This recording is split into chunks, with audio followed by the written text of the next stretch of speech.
Welcome to r/Am I the Jerk, where this dad promises his son a brand new car, but instead gets him a toy one. Am I the jerk for refusing to forgive my dad for breaking our deal? When I, a 17-year-old man, was 8, my parents bought me a piano and signed me up for lessons. I was super excited because I love music. Over time, I kind of became known as the piano guy at school. I play at school concerts, accompany the school jazz choir, and play once a week for the residents at a couple of retirement homes in our town. When I was 15, I started to talk about quitting lessons, and my parents quickly tried to guilt me out of it. I told them I wanted to try other things, and that between piano and studying, I didn't have much time left for other extracurriculars. My dad proposed a deal. If I kept playing and taking lessons until I reached level 10 RCM, Royal Conservatory of Music, and continued to keep my grades up at school, he would buy me a new car of my choice. I jumped at it and we shook hands on the deal. I should explain that my family is well off financially. I have a very privileged life, but I wouldn't say I've been spoiled. If I ever want a luxury item like a new phone or games console, I have to buy it myself with money that I've saved from summer and after school jobs. I should also explain that my dad's big on loopholes. When we compete, he always finds a way to win. And when I do, it doesn't count because of some loophole. It drives me nuts, but he thinks it's hilarious. Whenever I complain about him not playing fair, his answer is always the same. Life isn't fair. So, because of our deal, I kept up with my lessons. I spent about 1 to 2 hours a day on piano while keeping my grades up. Last summer, I took my level 9 RCM exams and passed, fulfilling my part of the deal. I told my dad I'd chosen the BMW X5 plug-in hybrid SUV. A couple of months ago, on my birthday, I came downstairs for breakfast, and my dad told me there was a surprise waiting for me in the garage. I ran out, and sitting in the middle of the floor was a 1/24th scale toy BMW X5. My dad burst out laughing and said, "A deal's a deal, so as promised, here is your brand new BMW." My heart absolutely broke. I asked if he was being serious, and he said I couldn't seriously have expected him to buy a 17-year-old a real brand new BMW, and that we could discuss getting me a reasonably priced used car. I said we had a deal, and I fulfilled my end of it. He said he did too, since I never said that the car had to be full-size and drivable. I said he wasn't being fair. His response, "Life isn't fair." Ever since this happened, I've been distant with my dad. I honestly feel like he betrayed my trust and that he deliberately made a fool out of me. He keeps bringing up the idea of a used car, but I told him I'm not interested, which I admit is kind of petty. I have enough money saved that I can buy a cheap used car myself, and I just feel like if I accept one from him now, it's like saying that breaking his promise didn't matter and that he didn't do anything wrong. So, am I the jerk? No, absolutely not. That's not even up for discussion. A promise is a promise. It doesn't matter what he said. If that man, your father, cannot keep his word, then he doesn't deserve your respect. It's as simple as that in my opinion. How about this? One day when you're older and he wants you to come home for Christmas or something like that, you say, "Sure, I'll be there." Then just mail him a picture of you and say, "Oh, there I am. You didn't specify that I didn't actually have to be there physically. I'm there in spirit in a photo frame." It's a weird analogy, but that's kind of what's going on here, right? Like, you said you'd do something and you used some stupid loophole to get away with it, when in reality, you're just being an idiot. Don't get me wrong, yeah, that is an expensive car for a 17-year-old, but it is also what you said. So how about just don't say it in the first place and don't make empty promises? Am I the jerk for calling my sister cruel for her tattoo idea? My sister is 28 and I'm a 26-year-old man. My sister, Nikki, has always had a strange relationship with our parents, especially my mum. I'm clearly not privy to the reasons because things are fine with me and my parents. When Nikki went to college, she met her creative writing professor as a freshman and they got close immediately. They would do a lot together and work closely on a few different writing projects. Nikki never specifically said this, but it was obvious to anyone who saw them interact that they had a substitute mother-daughter type relationship, which hurt my mum a lot to see. I always thought she'd grow out of it, or that the prof would move on, but 10 years later, they were still very close. About a month ago, the professor died unexpectedly, and it devastated Nikki. She was really depressed over the holidays, which of course was all in front of my mum, and was a difficult reminder that Nikki loved the prof as a mother way more than she ever loved my mum as a mother. She still talks to my parents and stuff, and they don't fight or anything, but Nikki is very distant and doesn't tell them anything about her life beyond the bare minimum. My mum tried to comfort Nikki, but Nikki was doing her distant thing and didn't want comfort. Something unfortunate that happened to Nikki is that when she got the call that she died, she was brewing tea, and in the shock of the news, she spilled boiling water on her arm, which burned her kind of badly on her wrist. I think the burn was like on the borderline of 2nd and 3rd degree, and definitely still looked pretty rough during the holidays. Nikki said it was especially hard because in addition to the physical pain, every time she looks at it, she's reminded of the moment she found out the prof died, which I totally get. I was on FaceTime with Nikki, and she said she talked to her tattoo artist friend who said that the burn should be able to heal well enough to get a tattoo over it. Nikki then excitedly told me about her idea, which is a type of flower that the prof gave her a bouquet of for her undergrad graduation. My mum was so embarrassed that day because she didn't get Nikki flowers, but the prof did, and Nikki was parading them around so happy, and it was a reminder of their connection. I guess Nikki and the prof exchanged these flowers for every special occasion, like birthdays, etc. So now she wants to get a decent sized tattoo and a highly visible spot of something that will remind everyone of the prof. I told Nikki that this seemed really cruel to my mum, who already feels cast aside and like she's in exile from Nikki,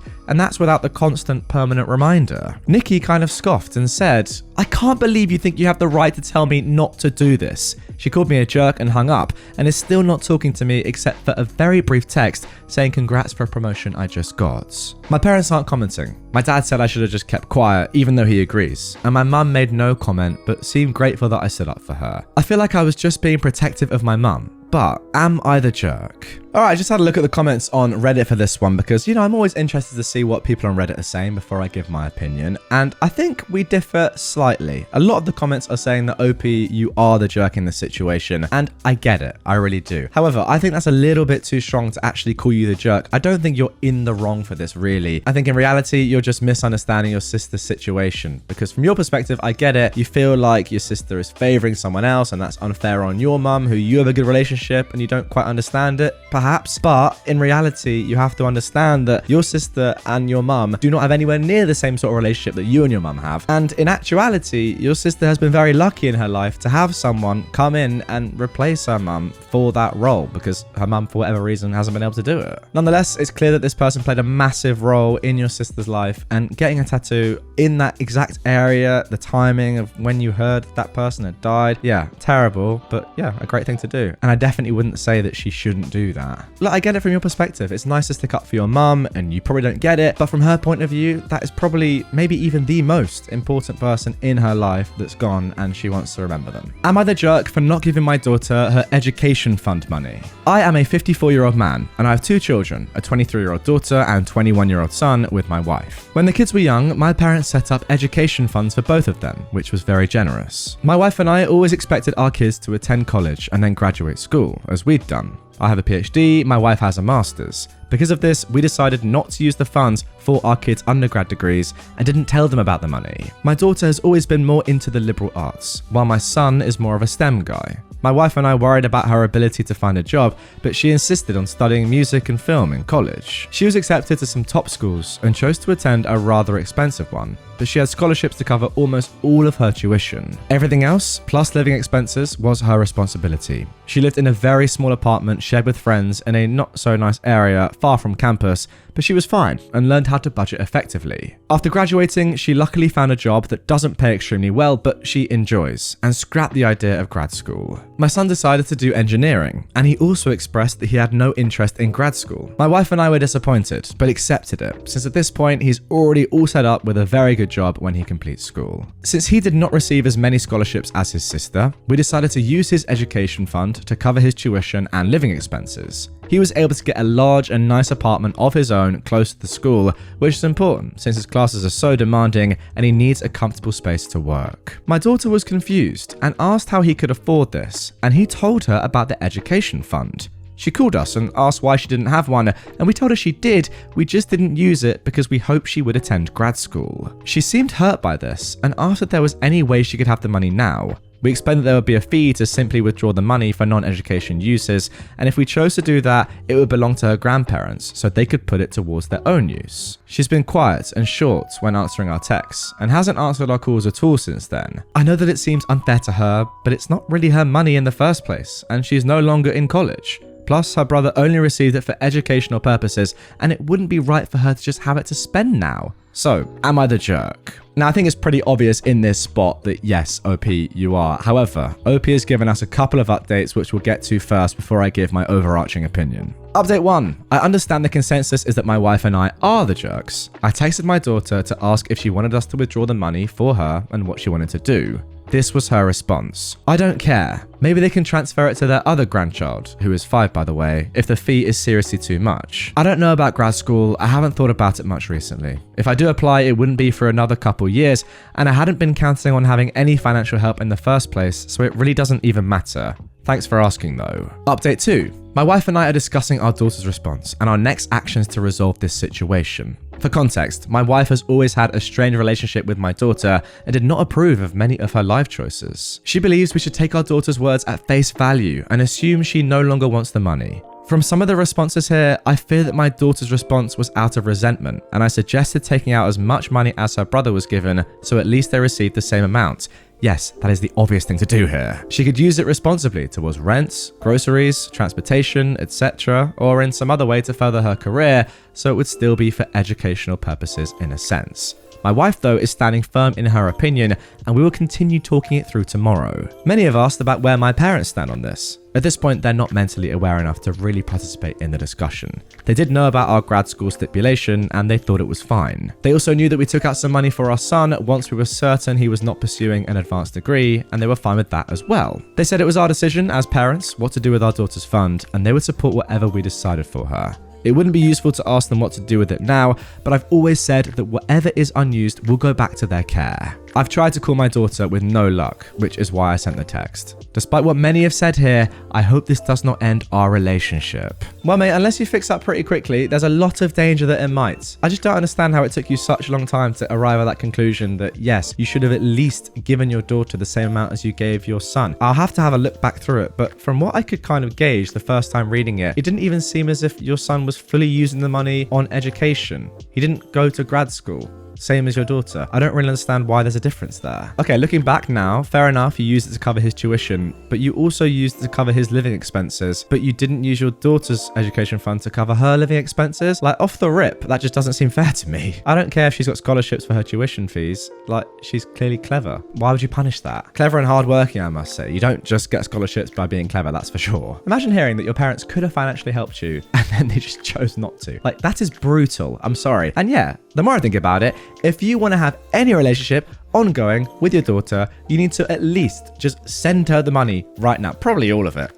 And just send it to her. And then hopefully she'll give you some form of forgiveness. Am I the jerk for posting the reasons that I excluded some people from my child-free wedding? My sister got married last summer. She had a very elegant and beautiful wedding and reception planned. It was child-free. She sent gracious notes to everyone who sent their regrets and thanked them for understanding her desires for her wedding and respected them enough to RSVP in the negative. She also invited them to a party later that summer at her home if they wanted to take pictures with her and her wedding party in their fancy clothes. I thought it was well handled and classy. Several people didn't understand the meaning of child-free and brought their kids anyway. One screamed through the ceremony, and the mum would not leave the chapel because she did not want to cause a fuss. There were no extra places for them at the reception, so their parents had to share their food with them. The worst was the kid that wanted a cupcake off the table the wedding cake was on. He lost control and tipped the wedding cake onto the floor. My dad saved it, but there was a handprint on the lowest tier and a lot of cupcakes hit the floor. All in all, it was 4 families that brought uninvited children. My wedding invitations just went out over Christmas. We're getting married in May. I know this is a long time, but we have a lot of out-of-town, country, and even continent guests we hope will come. We did not invite these 4 families to our wedding. We have a Facebook group for the wedding for people to share pictures and memories that we might put in the wedding video.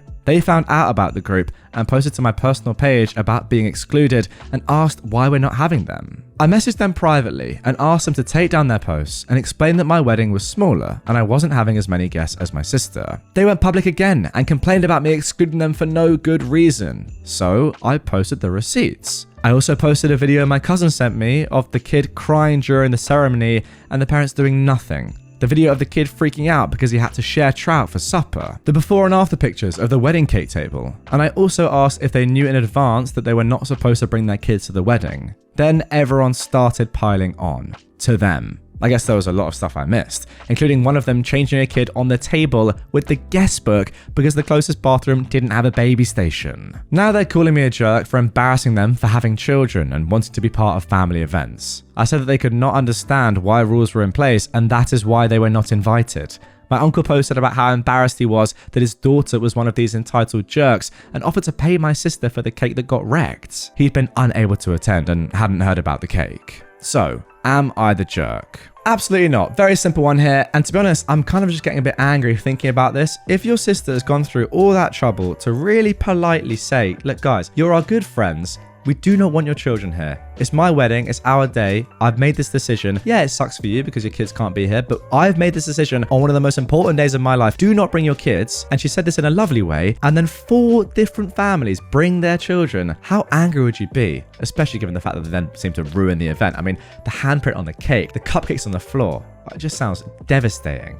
It's a real shame. So I completely get why you did what you did. And you do not want these people there. It's as simple as that. Ultimately, it's your wedding day. You decide who goes. And now for our final Am I the Jerk post of this episode. Am I the jerk for telling her to get over herself? I got a dog 2 years ago, a corgi, and she's very much so my sidekick. I've been with my fiance for 5 years. My fiance does like the dog, but she is currently pregnant and experiencing massive migraines and has been snapping at everything. So every morning when I get up, I find my fiance already awake and at the table relaxing. As soon as I get out of bed, my dog goes nuts. It's like super energy where she's running sideways, barking up a storm, jumping from the bed to the floor a million times, causing the apartment to shake because it's old as anything, etc. And I'll just sit there and sing made up songs to her and just screw around with her. It's pretty noisy and I can be loud. It's just my way of interacting with my pets. I also have ADHD, so I'm fully aware that I can be ridiculously loud and sometimes I simply forget to tone it down. My fiance has complained about it a few times and I will absolutely try to tone it down for a while. But as screwed up as it sounds,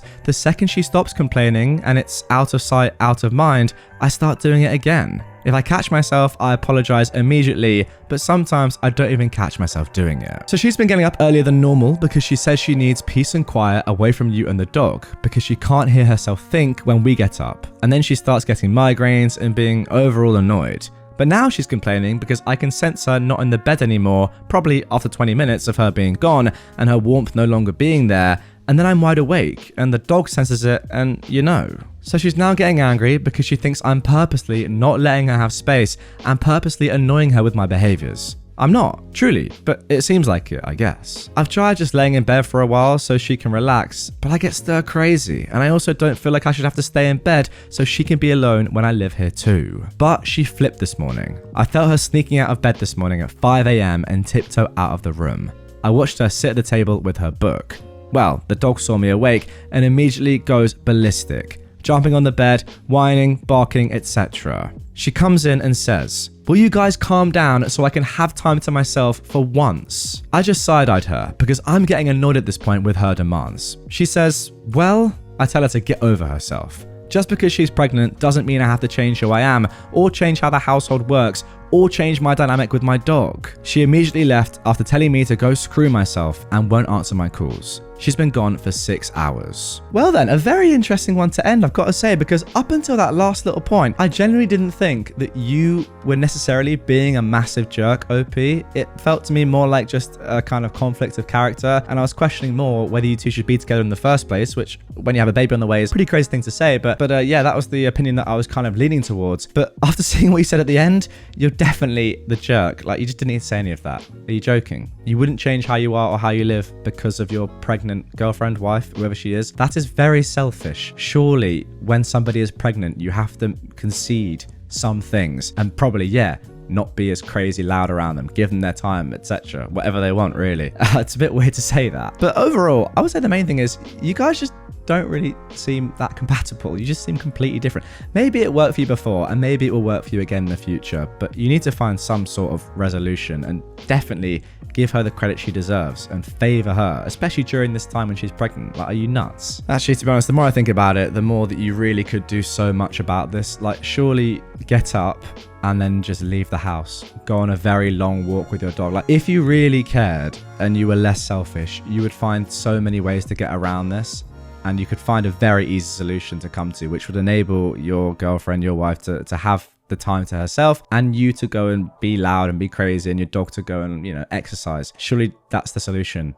Train your dog, go on a dog walk. I don't know. Anyway, guys, that is going to do it for this one. Let me know your thoughts on my thoughts because that is super interesting. In fact, there was an episode the other day. I can't remember what happened right now, but you guys can let me know in the comments because you'll probably remember where you all just told me I was completely wrong about one of my opinions on one of these stories. And I was. And that's okay, you know, because we can learn from this together. You can tell me when I'm in the wrong And I can tell you when you're right about me being in the wrong, like I just did. So, you know, I'm not always going to be right about these sort of things. It is my opinion, but what I will say is that when you're doing this in front of the camera with a light on and you know that, you know, people are listening, it is harder than just doing it myself and thinking about it logically whilst I'm watching the video or listening to myself speak, if that makes sense. So give me a little bit of slack. But yeah, overall, let me know. Do you agree? Do you disagree with me? Very interesting stuff.